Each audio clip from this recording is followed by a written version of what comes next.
If I ask you to give me an answer, one word answer, which country creates more new knowledge right now?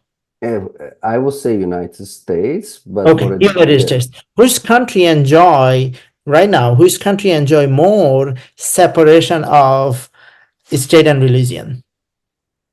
still United States, despite Now all the let me problems. Yeah. ask you let me ask you a similar question. Which country created more knowledge, new knowledge from 8th century to 11th century?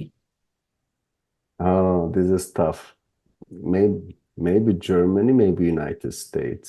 8th Yeah. century? No, 8th No, century. no, no, eight.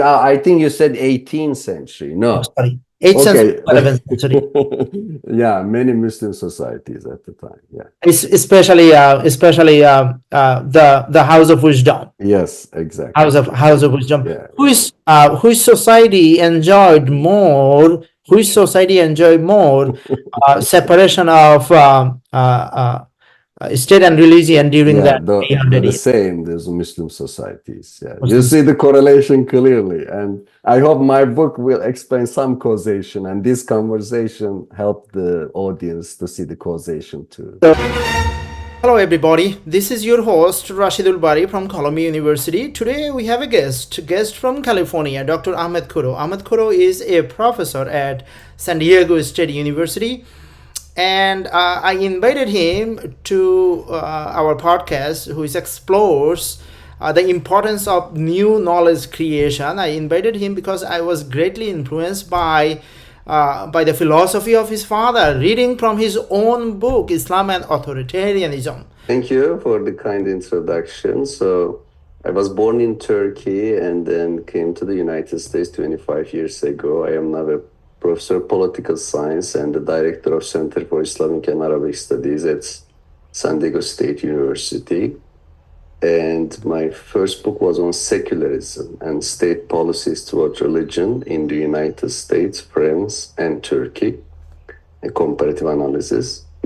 Now, the second book that we are going to focus on today is on 50 Muslim majority countries and looking at their present situation and understanding their historical roots. Where can people buy your book from? So, in fact, the book is available even if for those who are not having the financial resource to buy it, because the libraries has the PDF and everywhere. But basically, the title is Islam, Authoritarianism, and Underdevelopment: A Global and Historical Comparison, published by Cambridge University Press. And Alhamdulillah, a dozen translations. Recently, Bangla in Bangladesh and Urdu is coming, and French, German, so multiple languages. But in English, it's accessible everywhere.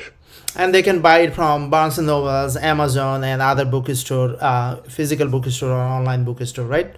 Yes, I agree. Yes. All right, so Professor Kuru, Dr. Kuru, let me take you back to your childhood in Turkey. Book Islam and Authoritarianism. Your father, you were 6-year-old or 7, 8-year-old. Father recall his conversation with a general with you, and your father expresses disappointment, right? Expresses disappointment.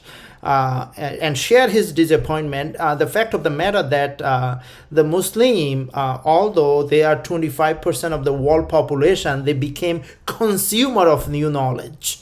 While Europeans and Americans and Indians, for example, they are the creator of knowledge. So that means your father was very concerned about the Muslim moving backward while everybody else moving forward.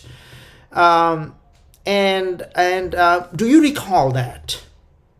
Yeah, I recall very well. In fact, I was 17, therefore a bit older than you remember. But Oh, so 17-year-old. yeah, Okay. yeah, Oh, all right. Okay. that's why I recollect very well. So the anecdote meant to emphasize the readers that the book I work on, the Islam book, is not simply an academic research, which itself is important, but it is deeper. There is something very personal in my gut feeling, because in Turkey, most of the people still feel the frustration after collapse of the Ottoman Empire and the frustration that the West, or the Europe more specifically, clearly surpassed us in science, in pedagogy, in philosophy, in most of the ways of lives, and in things Turks are really catching up with. They call the Western civilization. But once there was the sense of superiority, how come we lost that superiority vis-a-vis the Europeans? Are you talking about? Are you talking about every single Turkey or young Turk or like 1% of people? No, I would, yeah. So, of course, certain segment of society in any country either focus on entertainment and they don't want to delve into philosophical questions, or they are too busy, or they have other reasons not to discuss these issues. But those who have time and interest of discussing these issues, everyone on the same page about the problem. The only difference is the answer to the question. And we can simply categorize two answers. One answer is the secularist. And at that night, these army three-star generals coming to our house as a host had a clear mind. And I remember him before I went to sleep, he was referring to the Europe. And then after I went to sleep, I had a discussion with my father saying that civilization is a production of Protestant nations. Even in Europe, not Catholics, definitely not Muslims or others, Hindus and others. No, no, no. It's just Protestant West white people. They produce civilization and we just consume. And my father was kind of in the between. He was not an Islamist nor a secularist, someone in the middle ground. But he definitely gave credit the idea that Muslims had a golden age and they can reproduce, having a renaissance today. Then I look at the 50 Muslim majority countries. So I didn't have a chance to visit all 50, but I visited more than a dozen Muslim majority countries and read about all 50 and realized that this question is not limited to Turkey. Everywhere there is a discussion. Secularists in general either blame Islam or the way Islam is practiced and understood by conservative people and say that's the reason why we are backward. That's the reason why we cannot catch up with Western countries. Islamists, on the other hand, in general, had almost a opposite idea, saying that no, there is nothing wrong with our culture, ideas, religious understandings.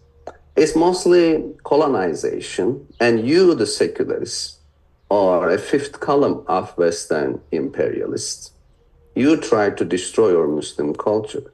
So this is the secularist Islamist backlash. And I also try to find a way of solving the position. And at the end, the book shows that both camps are wrong because basically the secularists are wrong by blaming Islam. We can elaborate more if you want in the future questions. But basically, Islam had a golden age, and even today, there is a diversity in the Muslim world, and there were multiple interpretations of Islam.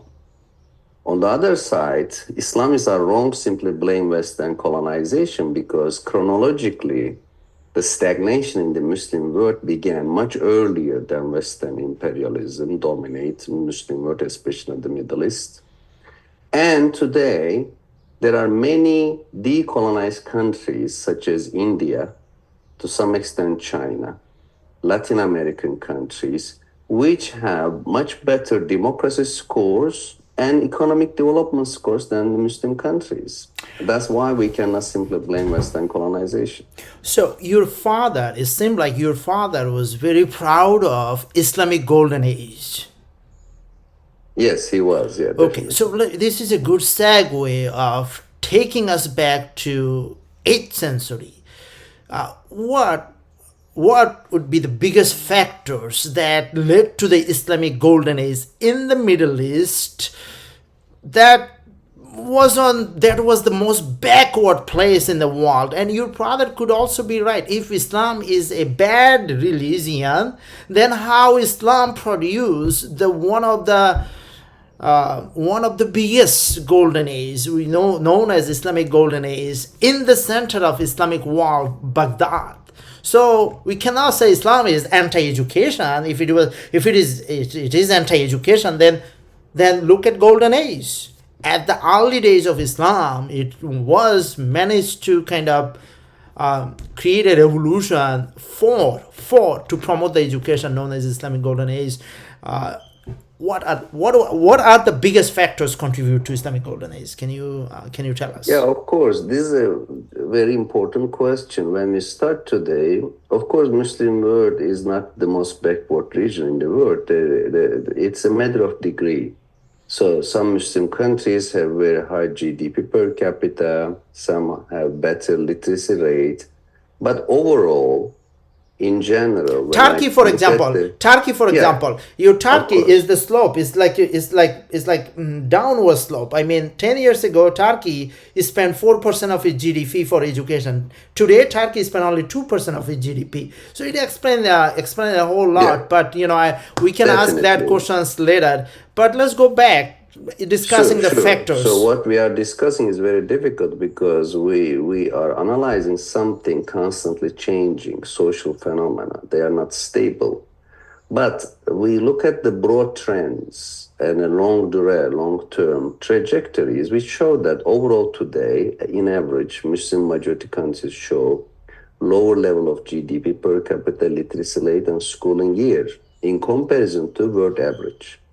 When we look at their history from 7th to 11th centuries and see how Muslims produce cutting-edge philosophers and world-renowned economists, the question of today become even more puzzling. And very briefly, the golden era and its characteristics is also contested.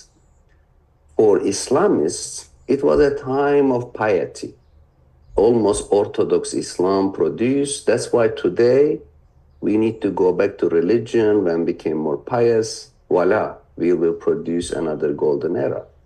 I show in my book it is wrong because many contributors of the scientific and economic golden era were non-Muslims, including certain Christians, Jews, Hindus, Zoroastrians living under the Muslim rule, not only in the Middle East, but also North Africa, Central Asia, and certain other parts of subcontinent.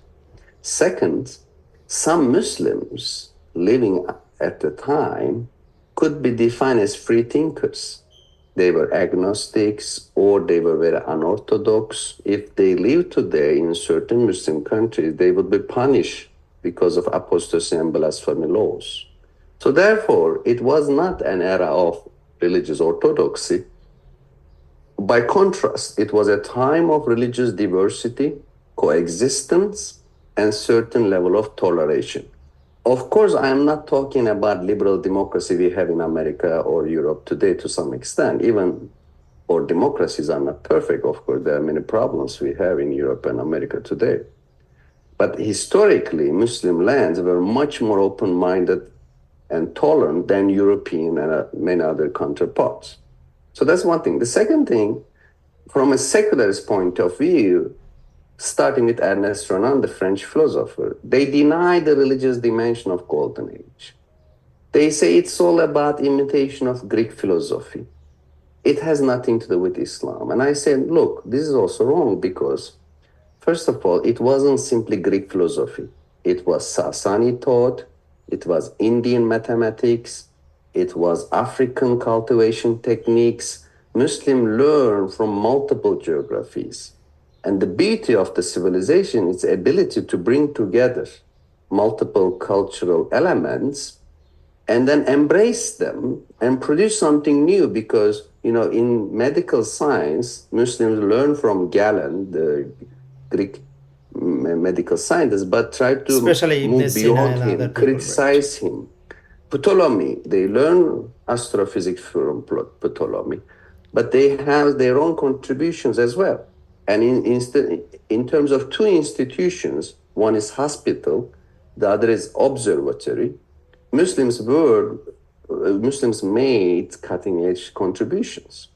So in this regard, the Golden Age was neither an imitation of Greek per se, nor a time of religious piety, but it's a time of coexistence, learning from others, and making their own contribution. That's what we need today. Today, unfortunately, Muslim world are much more close-minded than it was in its early history. If one try to understand the root of European and American success in new knowledge creation, one would of course find many factors. One of them would be the separation of church and state. And if you want to find the root of separation of church and state, we that take us all the way to Baghdad during Abbasid Caliphate. During Abbasid Caliphate, Baghdad, of course, as you said in your conversation a few seconds ago, that it was not exactly like what we see today. It's 100% separation of state and church, but is rooted to Baghdad. Yeah, where Baghdad Caliph Harun al-Rashid and his successors would be inviting all people, Jewish, Christians, and others to work under one roof, House of Wisdom, and they would be translating and they would be creating new knowledge. So that's really one of the factors, that separation of his church and his state. Not 100%, but at that time, 1300 years ago, we are talking about. And we cannot simply rely on politicians' goodwill. This is one of the key elements of the Muslim early history. Politicians, at the time we call them caliph, as you said, or sultans, Umayyad, Abbasids, they tried to dominate. So they were not like Thomas Jefferson, believing in separation, etc. But the conditions, the social structure, and the class system forced them to accept. So if that is so, that's a good segue of ask you the next question. So the Caliph, I don't know, you don't want to give 100% credit to Caliph. You are kind of skeptical. Okay, that's okay. Let's see whether we can justify that. So then, can you help us understand another thing, and that is the differences between Mu'tazilism and the philosophy of Al-Ghazali? Sure. So, as you rightly point out, certain caliphs were patronizing, or they were the patrons of science. Right. That was great in Baghdad, in Cordoba, in Spain, in Cairo, today's Egypt, in Samarkand and Bukhara. So they were enlightened leaders. Right. And there's a famous dream of Al-Ma'mun. Al-Ma'mun, Abbasiyad, and then Umayyad, you had Abdul Hakim and others. Yes, so, yeah. Definitely. Yeah. So in the dream, written in Al-Fihrist of Al-Nadim, a biography dictionary of Al-Nadim, he narrates the dream of Caliph, Abbasi leader, Al-Ma'mun. He saw Aristotle in his dream. And he asked, "O Aristotle the Great, what should I to refer to? What is my basis?" And he said, "Follow the reason." Then he asked, "What is next?" He said, "Follow the law." "What is next?" "Follow the public opinion." Then the Abbasi leader asked, "What is next?" And Aristotle became angry and said, "There is no next, that's it." So then Al-Ma'mun wake up. So this is possibly a fabricated story to promote the leader. But at that time, Muslim leaders need to fabricate a dream with Aristotle to promote themselves. That level of philosophy, even for the masses, which doesn't exist today, because today, if a leader come up with a story, people say, "Oh, you are not a good Muslim. You have a dream with a Greek philosopher," etc. So That's a difference of the mood at the time, how Muslims in general embrace Greek philosophy. Their leaders appreciate, spend time and money. This was great. But other than that, it is very difficult to find morality, purity in political leaders. They tend to be corrupt, despotic, even if they are enlightened and open-minded to science. That's why He I himself, emphasize, I yeah, believe he himself killed his brother, Al Mamun. definitely, Yeah, yeah. yeah, And then he purged the very famous family yeah, who promoted science in the Abbasis, Barmaki family, who right, had the vizier, grand viziers, etc. So that's political dimension of them. right. But I look at the relations between four classes, not only politician, but also political, religious, scientific / intellectual, and economic. And if there is some balance of power between the four, then society becomes very vibrant, dynamic, and politicians are contained by economic, religious, intellectual forces. They cannot be completely totalitarian. Even in today, let's refer to our country, America, we have the problem how to control capitalist economy, whether the companies will rule us, dominate politics, dominate religion and science, and universities try to be free from capitalist control of money, because the balance of the four is a universal principle.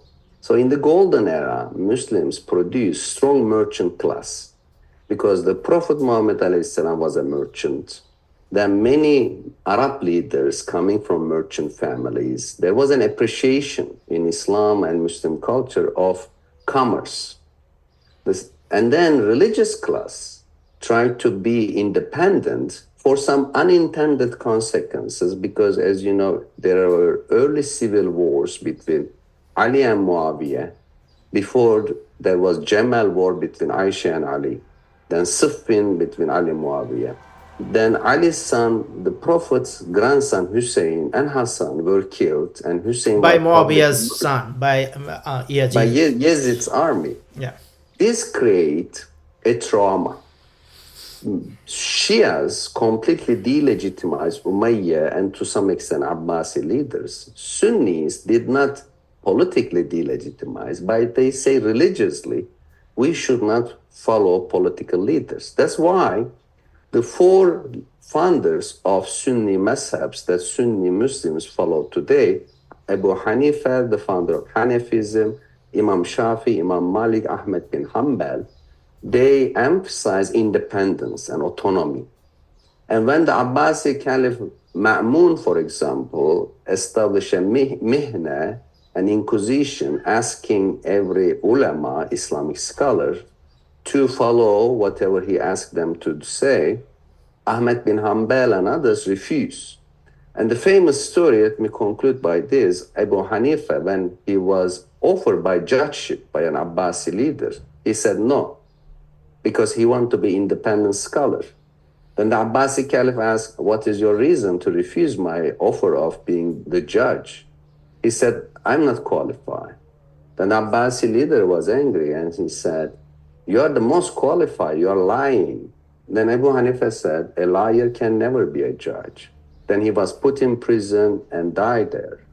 So therefore, one important element of the golden era was the independence of the ulama, Islamic scholars, from the political class. That we lost today. Today, mostly ulama, the Islamic scholars and clergy, are paid by the government, they serve the government, they can never criticize the government, even if there is despotism and corruption. so the question I asked you was what are the differences between Mutazilism and the philosophy of Al-Ghazali? Are there any differences, or they are the Yeah, same thing? of course, there are big differences. So, in social sciences, we have two big questions. One is whether ideas or material conditions and power relations shape policy, and the other, whether agency or big structural factors are the real cause. So we keep discussing this. in my book and in general, my understanding, I try to balance ideas and material factors, human agency, and structural conditions. So, your question, for example, very important, Mutazili ideas and agency versus Imam Ghazali and other Ash'ari ideas and agency. I avoid taking them as the primary cause. Of course, they are important, but there are bigger material structural factors which help their ideas becoming more important. Mutazili, first of all, was not a single monolithic group. It was an eclectic group with multiple ideas, with complex views, because their views emerge in conversation and discussion with Christians. Right. When they criticize Christians for worshiping Jesus, for example, the Christians, especially the John the Damascus, reply saying that you are no different. We say Jesus is word of God and holy. You said Quran is the word of God and holy. You worship Quran. Therefore, don't blame us as not believing one God. You also have multiple gods. The Mutazili developed the idea that Quran is the creation of God, not the eternal word like Jesus. And that's why the Mutazili was including multiple views and more rationalistic, more about human free will and more scientific. But in the 11th century, a major transformation began in the Muslim world. As I said, there were material, structural changes. There was an economic crisis with the declining fertility of Iraqi fields, especially. Agriculture even a decline, and the government started to pay the salaries of the bureaucrats by allocating land. And this destroyed monetary economy. And then bureaucrats started to hold lands, and then it became more centralized, state-centric economy because of this economic crisis. And we call it Iqta system in Arabic, Timar system in Ottoman Empire, state control over agricultural land, which marginalized landowners than the strong merchant class. Second major change, with some climate change in Central Asia, nomadic Turks came from Central Asia to Iran, Iraq, Syria, Anatolia. And the nomadic Turks, Seljuks, later on established Ottoman Empire, brought a more military mentality, military empire, army-based politics. And these two create a new system where central state marginalized merchants. Previously, merchants were funding Islamic scholarship. Now they are no longer there. Then the state Seljuk Empire established madrasa system we call Nizamiye madrasa. Madrasas, yeah. Because the Grand Vizier Nizam al-Mulk established them. Yeah. This madrasa system with certain transformations continue until the present. Typical Islamic madrasa, marginalizing philosophy and natural sciences, etc., Right. focusing on tafsir, exegesis of the Quran, hadith, the reports of the Prophet ﷺ, and then kalam, the speculative theology, fiqh, Islamic jurisprudence. That's what they focus on. Memorization, very little creativity, very little questioning, very little scientific query. Mostly preserving the tradition. That's what they do. Right. But that's how the Mutazili declare Ahl Dalalat, which means the deviation of the Orthodox Islam, because now these madrasas after 11th century define what mainstream Islam is. And they say Mutazilis, they are two rationalists. Some say they are kafir, infidel. Then the genius, the most important scholar produced by this madrasa system was Ghazali, the person you ask. He didn't say Mutazili kafir, infidel. He said they are Ahl Dalalat, which means they deviate from the mainstream Orthodox Islam. Under these material and structural conditions, Orthodox Sunni and the Kalam school Ash'ari, represented by Imam Ghazali, became dominant. And yes, now the answer to your question, yes, he played a role. But he wasn't the only one, because there were an empire, an army of ulama, thousands of them. And Ghazali played, of course, a role by writing Tahafat al-Falasafa, the Incoherence of Philosophy, a major book attacking philosophers, especially Farabi and Ibn Sina. And in multiple books, Ghazali declared Farabi, Ibn Sina, and their followers infidel, punishable by death. And the apostasy and blasphemy laws we are troubling today, unfortunately legitimized by Ghazali, the great scholar. And Ghazali also legitimized ulama-state alliance in both Ihya Ulumuddin, his most famous book, Revival of Religious Sciences, and also Al-Iqtisad fil I'tiqad, the Moderation in Faith, his Kalam book. He said that religion and state are twins. Religion is the foundation, state is the guardian. That without foundation collapse, that without guardian perishes. Some people after him, like great scholar Razi, say this is the hadith of Prophet ﷺ, although it is a Sasani maxim, nothing to do with the Prophet. Muslims worship the idea of religion-state unity or religion-state brotherhood. And as you said, after 11th century, we now see a different Muslim world, very different from the Golden Age, where religion and state are to some extent separated. So that's the role Ghazali played, unfortunately. When exactly Mu'tazila philosophy started, and how long did it last?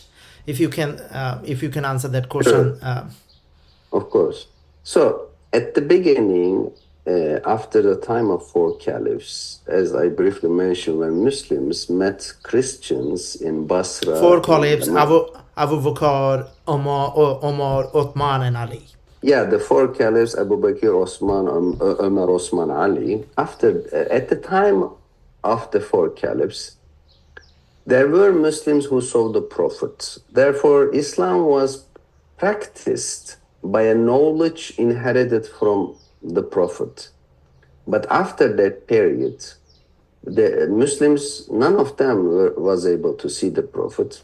And the schools of law and schools of theology became a necessity to understand the Quran and how to practice Islam. Another thing, there were very strong Christian communities, and the Muslim scholars had debate with them. And the Christians had established schools. They had established views. And the most important Christian scholar of the 8th century, John the Damascus, was living under Umayyads with the Muslims, but he was a leading Christian scholar and he was challenging Muslims. Under these debates, the first Kalam school, Mu'tazili, emerged, with the debating the idea of Quran is the creation of God. What year was it? It's 8th century. It's a century. And they 5 pillars of Islam was very different from what Sunnis and Shias believe today as 5 pillars of Islam, because for Mu'tazili, first of all, God is Rahman, merciful. God is Adil. Adalat, justice, fairness is the key principle for them. Then, of course, they believe in the hereafter. Then they believe in Emr bil Ma'ruf, Nahy anil Munkar, the command of the good, forbid of the evil. And they believe that, this is very interesting, a person who commit very severe sins, bad deeds, cannot go to heaven even if she is a Muslim. So normally today Muslims believe that if you are a believer, you eventually go to Jannah, you have salvation. But this also results of a debate with Christians, because when Muslims approach the Christian and say, how come you said that if you open your heart to Jesus, you go to heaven. Then they say you are the same. You said if someone Muslim, whatever they do, go to Jannah and have salvation. Then Mu'tazile produced the idea that the sinners, let's say someone like Hitler, even if they believe in Islam, they did very bad things, they will go somewhere between hell and heaven. So that's one of their contribution in theology. So this theology, as I said, was eclectic. Mu'tazili didn't have clear orthodoxy. But, so an important turning point happened. Imam Ash'ari was a Mu'tazili. Ash'ari was a Mu'tazili. He was the son-in-law or stepson of Jabbar, a very important Mu'tazili Imam. At the age of 40, I think in the mid 9th century, around 850 sometime, Ash'ari in Baghdad went to mosque and said, all the people at the age of 40, a midlife crisis, I am no longer Mu'tazili. I refuse their doctrine. They say the Quran is the creation of God. No, I say Quran is the eternal word of God. You cannot interpret, you take it literally. If the Quran says you will see God with your eyes, it means with these eyes. It's not a metaphor, because Mu'tazili say it's a metaphor. Ash'ari say no, literal, take it literal. And then he developed Ash'ari doctrine where they believe that human free will is very, very, very limited, almost non-existent. Because for Mu'tazili, human free will is so strong that you create your own actions. It's not the God. Therefore, God never create evil. Human beings create evil because we create our actions. Ash'ari, after he left Mu'tazili school, said these guys are too rationalistic, too scientific, too free will. I am a Muslim following the Quran. The Quran says God create you and your intentions. So free will, almost non-existent. Very, very little. So but let me repeat again that one man, Imam Ash'ari, one change at the age of 40, it cannot upside down entire civilization. There were other material, social, economic, political conditions which help Ash'ari win, Mu'tazili lost. And finally, the last part of your question, what happened to Mu'tazili? So they were very influential in the How long they 9th, last? 10th centuries. And Ma'mun, the Abbasi caliph we referred to in early 9th century, made a mistake. He tried to impose Mu'tazili doctrine to the ulama, and it backfired. And he forced Ahmet bin Hanbal and others to accept the idea that Quran is the word of God. Ahmet bin Hanbal refused, and he was sentenced to death, but he stood up against the political oppression. Then Mutawakkil came as a new caliph after Ma'mun and two successors and canceled the Mihnah and then give right to Ahmet bin Hanbal. And then Mu'tazilis this time was persecuted by the popular reaction. Hanbalis became very popular because they stood up against political oppression. So the political imposition of rationalist ideas was backfired, and they make conservative ideas even more popular in the Muslim world. Then came Ghazali in 11th century with madrasa system. Mu'tazili ideas were excluded from madrasas. Once they are excluded from madrasas, they had very limited chance to survive. And in certain circles like Ghaznavi Mahmud, the Sultan of Ghaznavis, who conquered northern India, he declared Mu'tazilis as non-believers, burned their libraries, destroyed. Then afterwards, during the Ottoman era, I said the Mu'tazilis were mostly forgotten until the 19th century. In the late 19th century, very famous eminent Muslim reformist Muhammad Abduh in Cairo, Egypt. And he proposed a reform of the famous Muslim madrasa school Al-Azhar in Cairo. In the late 19th century, Muhammad Abduh says, we have to reform the curricula of the Al-Azhar in Cairo by adding Mu'tazili ideas and some others like Ibn Khaldun Muqaddimah.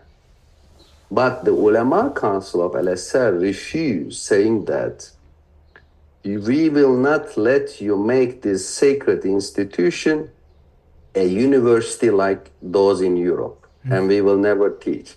So today, Al-Azhar is a university, so they couldn't stop it becoming a university, but I don't think they are teaching Mu'tazili there. So the Mu'tazili idea really started 8th century and it lasted, for example, 824 and lasted until 1124.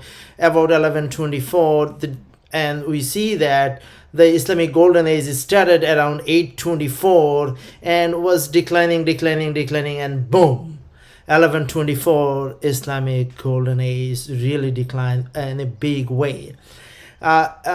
So what factors contributed to the decline of Islamic Golden Age? The decline of Mu'tazila or the rise of philosophy came from Imam Ghazali? Or Mongol invasion and other things? Yeah, so this is a very complex question, but let me try to briefly answer. So during the Golden Age, there were multiple views. Mu'tazili is only one of them. There was, for example, Abu Hanifa, establishing Hanafi school. He was close to Mu'tazili, but different. But he established very orthodox Hanafi school in a very open-minded manner.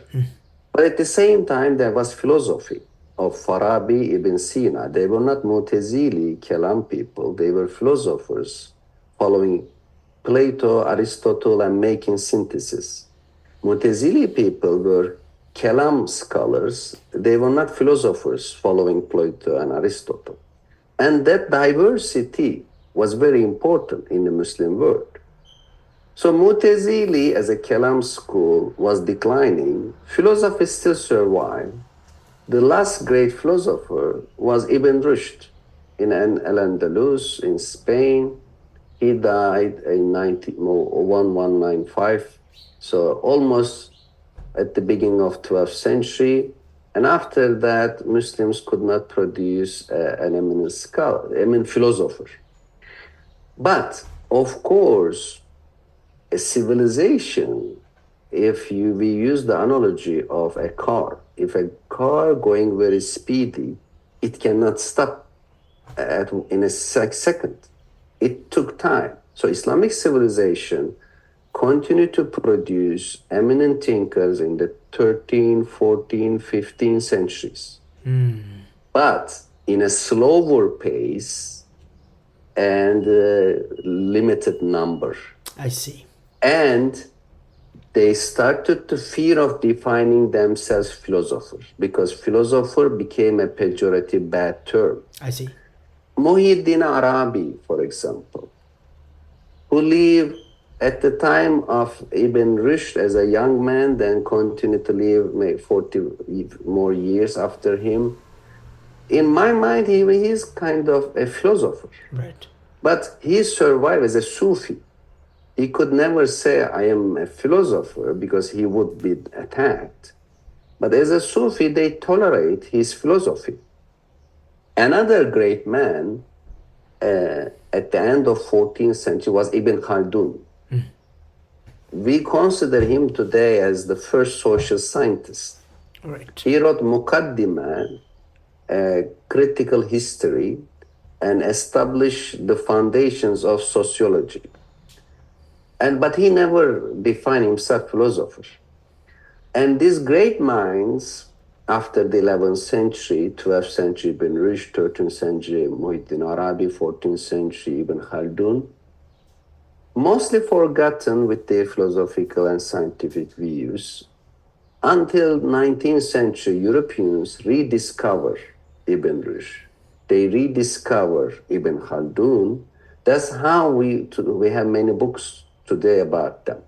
And on the topic you are writing your dissertation, the Muslim female mathematicians, for example, Ibn Rushd was a very important person because we can consider him as the first feminist in the Muslim world. In the 13th century, he wrote the exegesis of Plato's Republic, where Ibn Rushd says that both men and women can be philosophers, top class of their society. And he said, today in the Muslim cities, we see economic decline because half of society, women, are only supposed to be sit at home, look after children, and they are not allowed to flourish in science, philosophy, and other occupations. So even in Europe at the time, it's very difficult to find a scholar which is so open-minded about gender equality. So in this regard, my answer to your very complex question is that in the 11th century, with multiple political economic transformations, the decline began, but it didn't happen overnight. Muslims were still far ahead of Europeans in the 12th century, 13th century. That's why Europeans learn Aristotelian philosophy from Ibn Rushd. That's right. A century after 11th century. But Muslim civilization was getting slower in scientific production.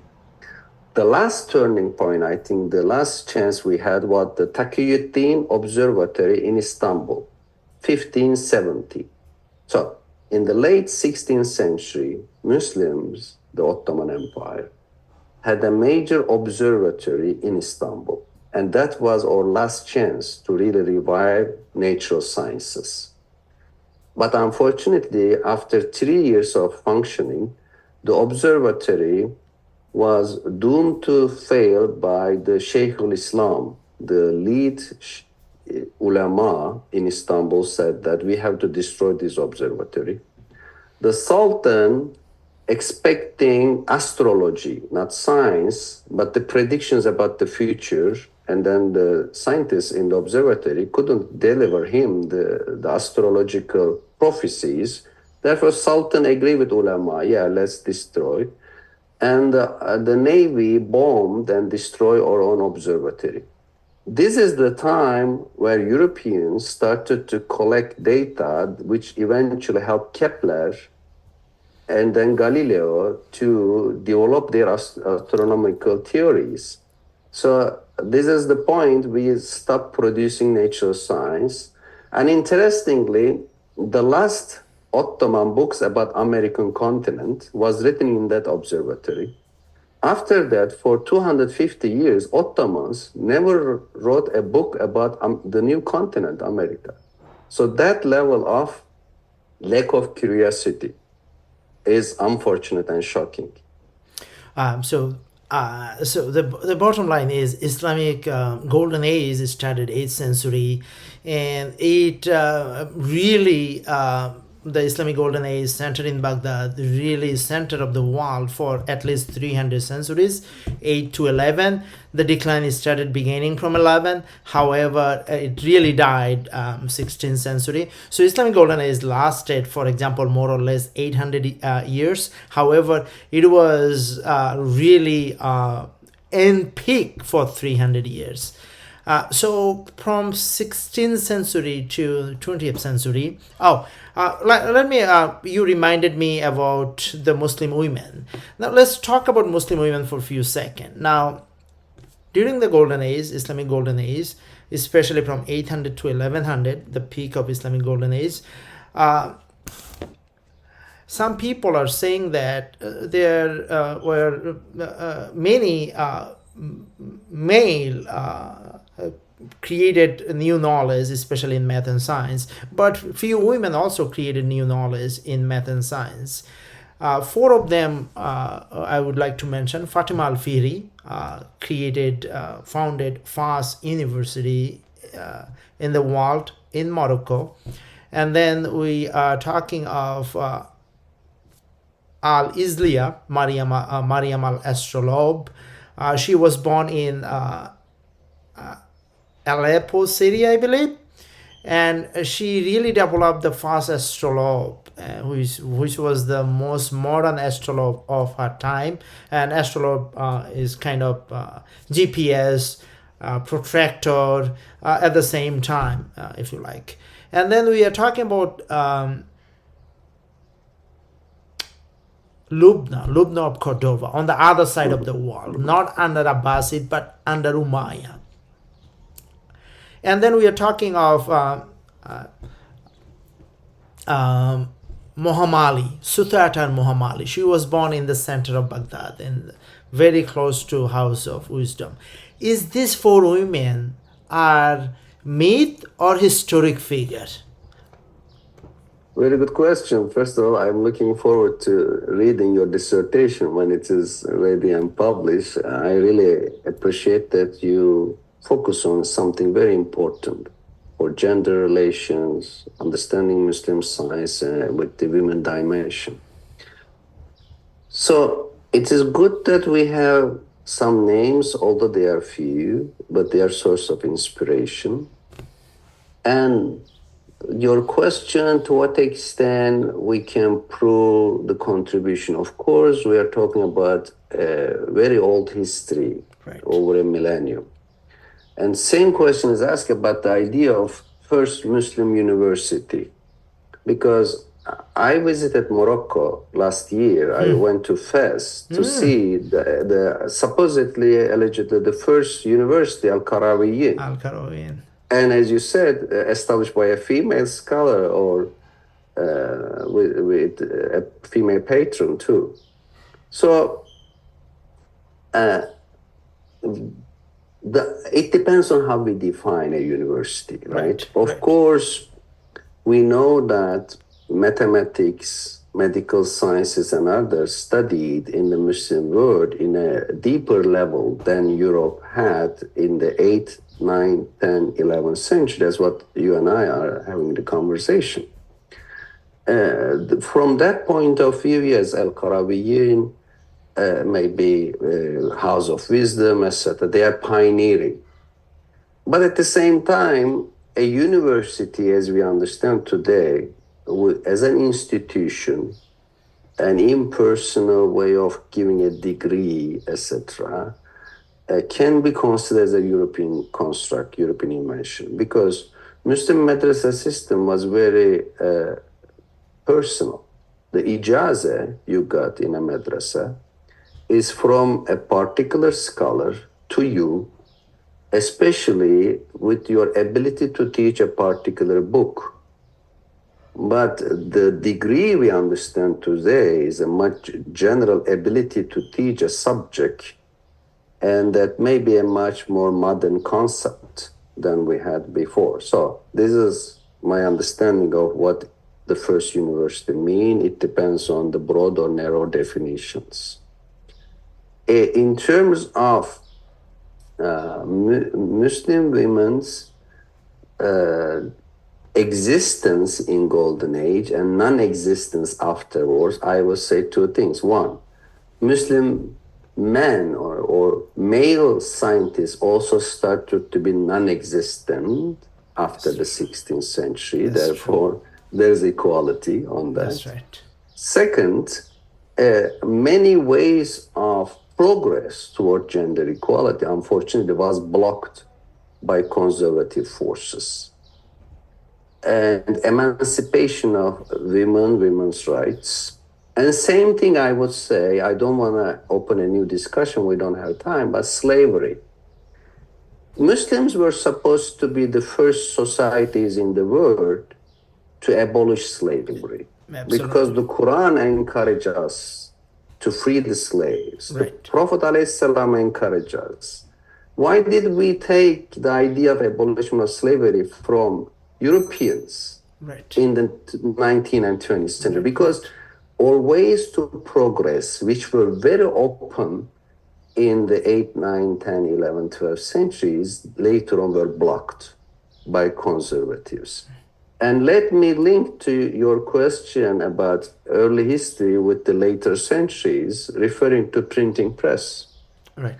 So early Muslims were very open-minded in translating the Quran.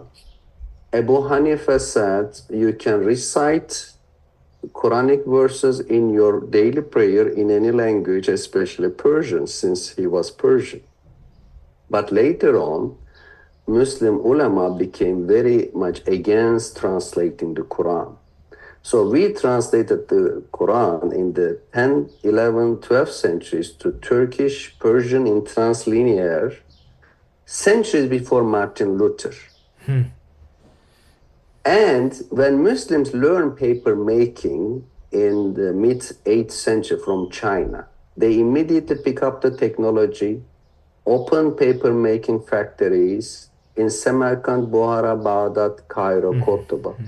Europe waited 500 years. Right. Until 1250, there was no paper making in Europe. They were still writing on animal skin.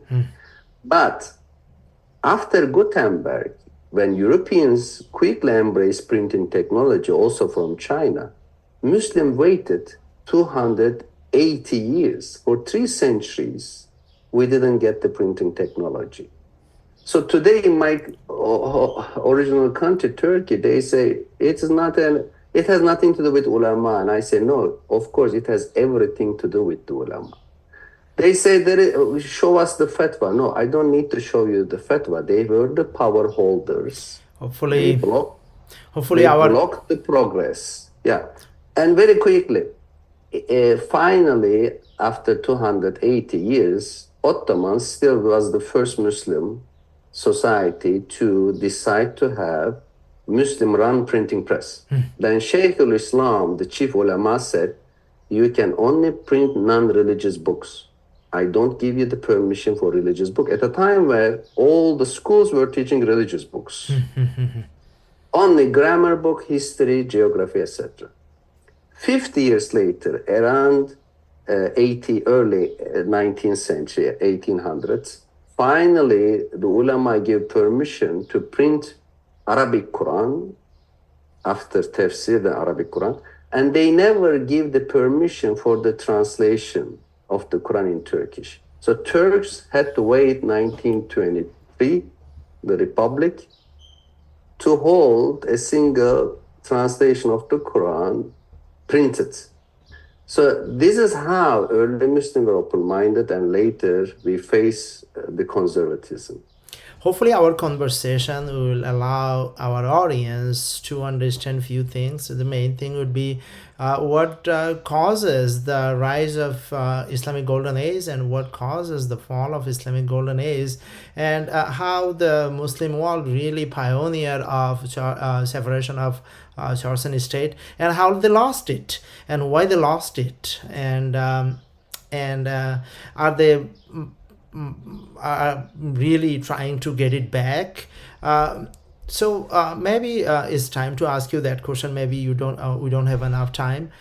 Before we wrap up our conversation, my next question is to you is, the Muslims are 25% of world population right now as we speak, and right now. So, and the Islamic Golden Age ended, it started declining 11th century, but really ended 16th century. So now 21st century. Do you see any hope? Are we doing better in 21st century than 20th century? If we are doing better, then there is a hope.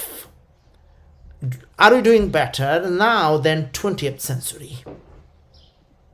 I think we are having progress, and that makes me optimistic. For example, in the Gulf countries, I recently visited Saudi Arabia, UAE, and I live in Qatar 10 years ago for a semester. Women education sharply increased in the last 50 years. Literacy rate jumped, and the oil money, which is a problematic revenue, helped female education, and those societies are having better education. So in general, there is some progress and improvement. But you and I, as scientists, our position is to ask more. We cannot be satisfied until everyone is literate. We cannot be satisfied until the research proportion of GDP, you refer to Turkey and the same problem everywhere. We should not be satisfied until those proportions go up and constitute an important proportion of GDP in every country. So there is some improvement, yes, but we need more because our ancestors or early Muslims put the bar very high. And this bar should be the source of inspiration. And I'm very optimistic that one day we will catch up with their level of progress. So we are and this is not Western agenda. This is what Muslims want. If you ask people, they want freedom. They want bread. They want education. Nobody is against peace, progress, even democracy. It's very rare to see someone clearly being against democracy, as we understand participation, equality, equal citizenship. These are good values Muslims really want. Only the certain elite block them. I like to hope. I like to see hope. I think everybody does. So you are saying that you gave me reason to hope. You are saying that toward the end, you were saying that although we made lots of mistakes, we are probably now moving forward instead of moving backward, because 21st century we are doing better than 20th century. Exactly. But your book totally contradicts with this claim. Your book, for example, Islam and Authoritarianism, saying that we are 25% of the world population, right? However, we are responsible for 60% of violence. In the first decade of 21st century, if we are responsible for 60% of violence, and most of them really related to some kind of terrorism, according to your book, how 21st century is better than 20th century? So, you open a new discussion, but very briefly. It depends on how we define violence. In terms of non-political violence, which is basically homicides, Muslims are better than American society, for example. We have much less school shooting, homicide, etc. But in terms of political violence, Muslim societies had a problem in the last 40, 50 years because of the rise of what we call terrorist activities by jihadi Salafis and some other groups. This has certain things to do by two factors. One factor is the decline of communism. Because from 1920s to 1990s, most terrorist groups are either fascist or socialist communist, even in the Middle East. Violent groups were left-wing.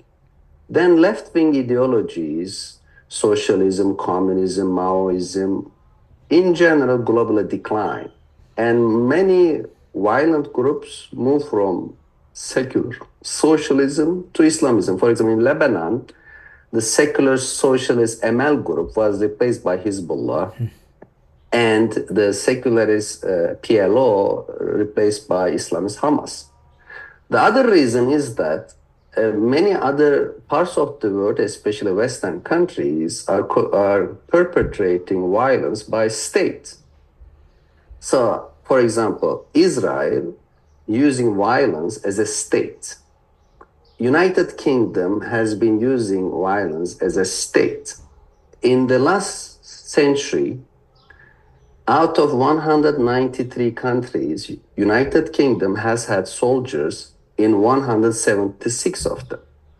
And in the rest, I think they were French soldiers. Okay. That's why not British. Okay. So we don't consider their violence terrorism because it is state supposedly ruled by international law. In many cases, Muslims are minorities, like Chechens in Russia, Kashmiris in India, Palestinians in Israel-occupied territory. That's why whenever they engage in violence, define and code as terrorism. So, but I still, despite this caveat, I still challenge Muslim readers saying that why do we have this civil war problem in Yemen and Syria? Why do we have this violence problem? We have to deal with it and solve this problem. But as you see, violence is not in the title of my book because violence, unlike democracy and development, is a universal, unfortunately permanent human problem. Very difficult to engage with. Look, my country, United States, spend 40% of world's military expenses. So, and every country call their ministries as Ministry of Defense. And nobody call it anymore Ministry of War. So under these circumstances, it is unfair to say Muslims had a particularly violence problem, but still every society address their own issues. I am a Muslim. I address my own people's issue of violence and and ask how can we reach better peace?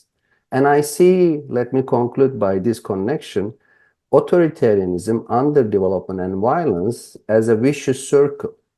So once Muslim societies have more democratic, open societies, more development and education, they will have less violence. That's my hope. As I mentioned before, the Muslims constitutes 25% of world population, responsible for 60%. Maybe that's what he wrote. I can't remember exact what he wrote. 60% of world violence, especially first decade of 21st century. On the other hand, Jewish constitutes 2%, not 2%, 0.2% world population, but they are 20 Jewish are 25% of Nobel laureates. So data, I mean, data can lie. How can you explain this math? How can you explain this data? No, Your father would be really bothered by this data. No, he may be happy. So that's a good data to show that Muslims have many things to learn from the Jews. I have very good friends and try to understand, first of all, after Holocaust, even before Holocaust, since they were a persecuted minority throughout Europe, the Jewish people invest in education and they learn multiple languages and they help each other in economy and they produce rich merchant class. And among the Turkic people, Tatars were like Jews. They were persecuted by Russians. Then Tatars travel a lot, migrated, established diasporas, learned languages, and they were important merchants and intellectuals from Tatars. They even shaped Ottoman Empire and early Turkish Republic. And today I am seeing this among Palestinians. There are many Palestinian social scientists, intellectuals, even in Chile, in Latin America. In the United States, it's not a coincidence that there is one Arab or American congressperson and she is Palestinian. So the Muslims and Arabs, minorities and diaspora have many things to learn from how the Jewish people invest in education and science and how they make contributions and flourish in economy. And while they're improving their personal group position, they contributed the world science and they deserve those awards and prizes. I think that's a very good lesson to learn. If I ask you to give me an answer, one word answer, which country creates more new knowledge right now? I will say United States, but okay, United States. Which country enjoy right now? Which country enjoy more separation of state and religion? Still United States, despite now all let the me problems. let me ask you let me ask you a similar question. Which country created more knowledge, new knowledge, from 8th century to 11th century? Oh, this is tough. Maybe maybe Germany, maybe United States. 8th Yeah. century? No, 8th No, century. no, no, 8. I think you said 18th century. Oh, No. sorry. 8th century, Okay. 11th century. Yeah, many Muslim societies at the time. Yeah. The House of Wisdom. Yes, exactly. House of Wisdom. Yeah. Which society enjoyed more? Which society enjoyed more separation of state and religion during Yeah, that 300 the years? same. There's Muslim societies. Yeah, you Muslims. see the correlation clearly, and I hope my book will explain some causation, and this conversation help the audience to see the causation too. So, folks, his book Islam and Authoritarianism really changed my life, and I hope this book will also change your life. Yeah, order it to your nearest bookstore, Barnes and Nobles or Amazon. This book really gonna change your life.